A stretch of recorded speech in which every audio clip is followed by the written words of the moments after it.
हमें बड़ा गर्व है हमारी रानी दुर्गावती गढ़मंडला की रानी, जिनने 461 वर्ष पहले जन्म लिया, बलिदान दिया और 500वां उनका ये जन्म उत्सव चल रहा है, जयंती वर्ष चल रहा है।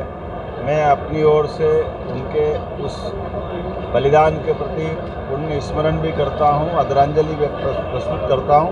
और हमारी सरकार ने तय किया है कि ऐसा महान व्यक्तित्व जो उनका रहा है वो समाज के सामने आना चाहिए, पूरे देश और दुनिया के सामने आना चाहिए।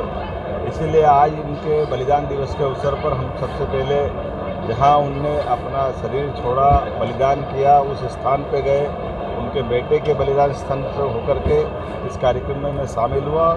मुझे इस बात का संतोष है कि हमारे अपने सरकार के द्वारा जो किए गए कार्यक्रम, उन कार्यक्रमों के बलबूते पर समाज में न केवल जागृति फैल रही है बल्कि सामाजिक स्तर पे भी गढ़मंडला की इस रानी के बलिदान को स्मरण करने के लिए हमारे गांव-गांव में, आदिवासी अंचल में भी लोकगीतों के माध्यम से अलग अलग प्रकार से उनके सारे उस जीवन काल को आज भी लोग स्मरण करते हैं। तो ऐसे उनके पुण्यशाली जीवन को समाज के सामने लाने के लिए आज उनके नाम की एक तरह से घोषणा की गई। हम कोशिश करेंगे कि ये जो एयरपोर्ट है, माननीय हमारे मंत्री श्रीमान राकेश जी ने प्रस्ताव रखा और हमने कहा कि बिल्कुल रानी दुर्गावती के नाम पर एयरपोर्ट का नाम होना चाहिए। भारत सरकार तक मध्य प्रदेश सरकार का मंतव्य पहुंचाया जाएगा।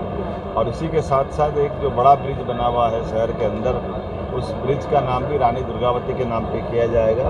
आपको पूर्व से ही मालूम है कि 5 लाख के पुरस्कार की घोषणा हमने पूर्व से की थी, जिन पे अच्छा काम करने वालों के लिए वो पुरस्कार दिया जाएगा। रानी दुर्गावती के जीवन के विविध पक्षों को उच्च शिक्षा, स्कूल शिक्षा में भी स्थान देंगे। साथ ही साथ जन जागृति के माध्यम से हमारा संस्कृति मंत्रालय भी लगातार काम करेगा। रानी दुर्गावती का 5 अक्टूबर को ये 500वां जयंती वर्ष पूरा होगा। इस अवसर पर लगातार हमारे द्वारा अलग अलग प्रकार के कार्यक्रम इस प्रदेश में भी किए जाएंगे, प्रदेश के बाहर भी किए जाएंगे।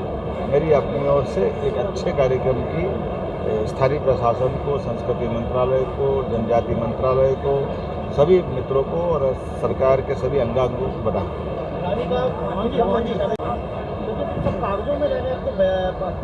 जो हो सकता है वो जरूर करेंगे। इसमें मैंने कहा कि जल रचनाओं को लेकर के हमारी सरकार 5 जून से 30 जून तक लगातार अभियान चला रही है। इसमें जल रचनाओं पे अच्छा काम भी हुआ है यहाँ बीते दिनों, और भी जो हो सकता है वो जरूर करेंगे।